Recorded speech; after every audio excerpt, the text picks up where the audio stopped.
Luangkan waktu sejenak untuk menyimak kisah orang-orang soleh. Karena kata Imam Ghazali, orang-orang soleh hidup puluhan tahun, sementara kita bisa mengambil pelajaran dari mereka dengan hanya waktu sejenak, yakni dengan mendengarkan kisah-kisah mereka. Maka jangan lewatkan kisah berikut ini. Kisah di zaman Nabi Ibrahim alaihissalam.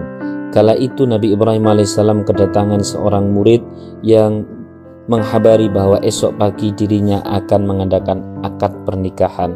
Kemudian murid pun itu pulang, dan sejurus kemudian datanglah malaikat Jibril memberikan kabar bahwa murid yang baru saja datang itu dirinya hidupnya tidak akan sampai besok pagi, sebab malam itu adalah malam terakhir alias akan diwafatkan oleh Allah.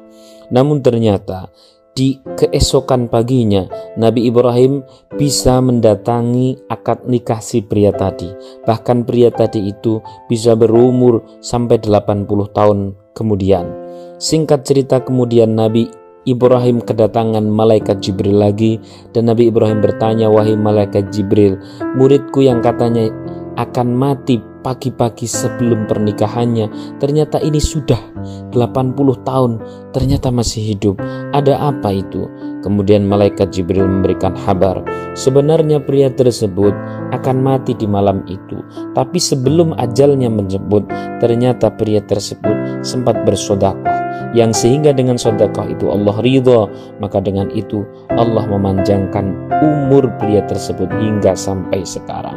Saudara-saudari rahimakumullah, apa yang dapat kita ambil dari pelajaran ini adalah jelas. Kita yang berencana setelah Syawal akan ini, itu, dan sebagainya, siapa yang jamin kita masih hidup? Ada yang berencana menikah, ada yang berencana bangun usaha, ada yang berencana umrah, ada yang berencana ini, itu, dan sebagainya seusai Syawal besok. Tapi siapa yang jamin hidup kita sampai di Syawal besok, sampai di tahun besok? Kita tahu.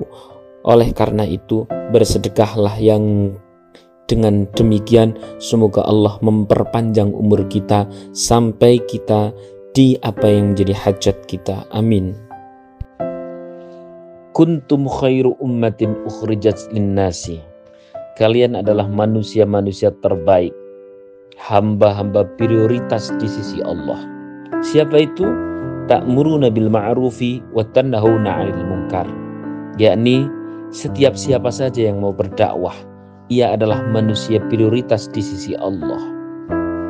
Loh, kalau saya mau dakwah, saya kan tidak punya ilmu. Berdakwahlah dengan apa-apa yang Allah titipkan untuk setiap kita. Yang punya ilmu, dakwahlah dengan ilmu. Yang punya uang, dakwahlah dengan uang. Yang punya tanah, dakwahlah dengan tanah. Yang punya skill, gunakan skill itu untuk berdakwah. Demikian seterusnya.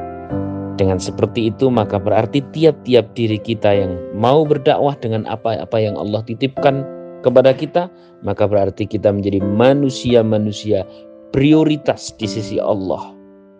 Prioritas di dunia dan prioritas di akhirat.